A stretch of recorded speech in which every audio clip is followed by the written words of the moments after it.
Friend, কেমন আছো সবাই? আশা করি সবাই ভালো আছো। আমিও ভালো আছি। Happy Sunday. আজকে সানডে, সকাল সকাল আবার চলে এসেছি।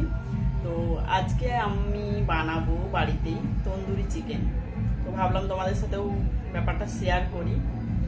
তো চলো ঝটপট বানিয়ে ফেলি আমরা তন্দুরি। আমি একা বানাচ্ছি না, ঠিক আছে? আমার সাথে মেয়ে আছে, হাজবেন্ড আছে, সবাই মিলে বানাবো। তো চলো কেমন করে বানাই দেখে নাও আজকে। ফার্স্ট চিকেনটা ভালো করে ধুয়ে নিয়েছি।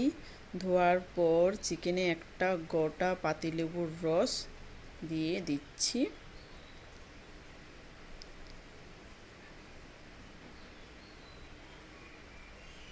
একটা পুরো পাতিলেবু দিয়ে দিচ্ছি। এখানে আমার 1 কেজি চিকেন আছে।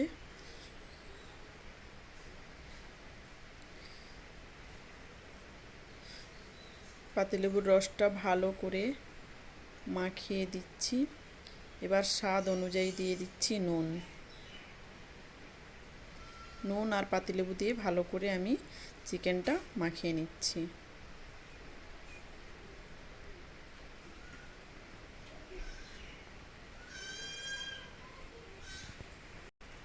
আর দেখো আমি চিকেনটা এইভাবে কেটে নিয়েছি।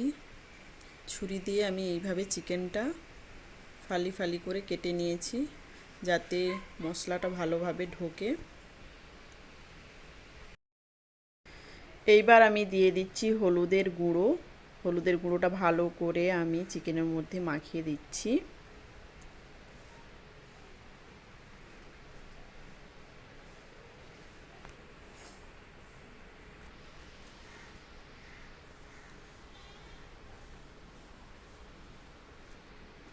এরপরে আমি দেব কাশ্মীরি রেড চিলি।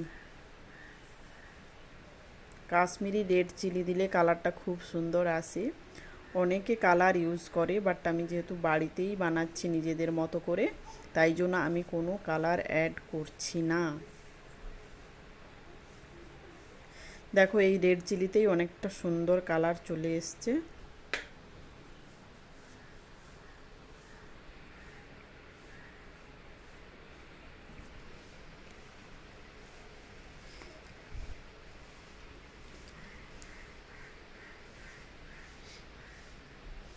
এইভাবে আমি লঙ্কা গুঁড়োটা ভালো করে মাখিয়ে নিলাম।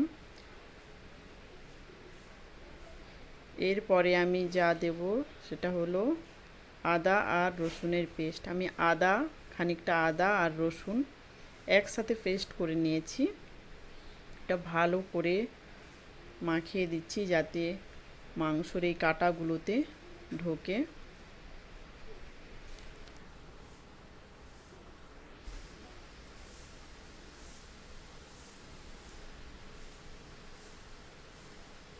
এইভাবে আমি ফার্স্ট ম্যারিনেশনটা করে নিলাম। এটা আমি 10 থেকে 15 মিনিটের জন্য ঢাকা দিয়ে রেখে দিচ্ছি।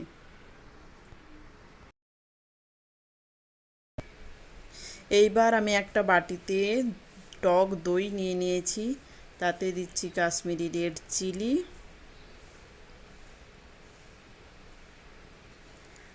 আবার দেব আদা আর রসুনের পেস্ট,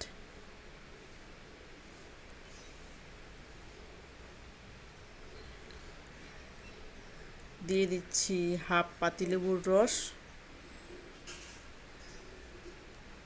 আর দেব আমি চাট মশলা।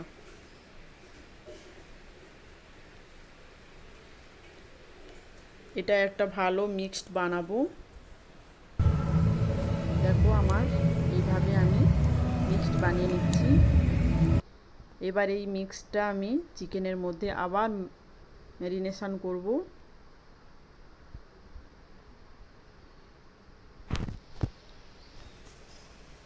আবার আমি চিকেনটা ভালো করে ম্যারিনেশন করে আবার আমি 15-20 মিনিটের মতো রেখে দেব।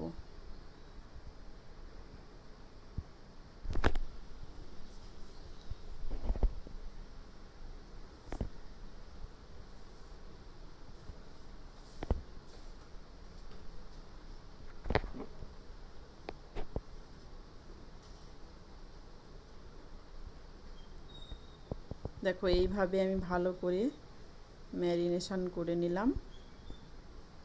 এটা এবার আমি রেখে দেবো 15-20 মিনিটের মতো।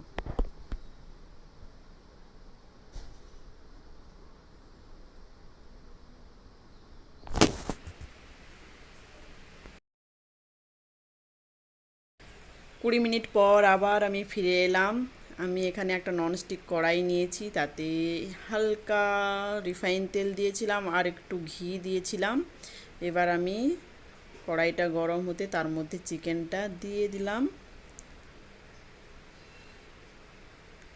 এবার চিকেনটা আমি এইভাবে উল্টে পাল্টে ভেজে নেব। অবশ্যই প্রথমটা হাই ফ্লেম থাকবে গ্যাসের, পরে আমি গ্যাসটা কমিয়ে দেব। এবার দেখি কেমন হলো। এক সাইড দেখো কালারটা। এইভাবে আমি উল্টে পাল্টে চিকেনটা প্রথমটা হাই ফ্লেমে রোস্ট করব, মানে ভাজবো, পরে আমি ফ্লেমটা অফ করে এইভাবে ভেজে নেব।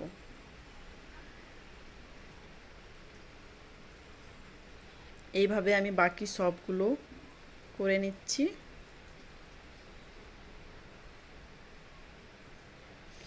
দেখো রেডি আমার তন্দুরি চিকেন।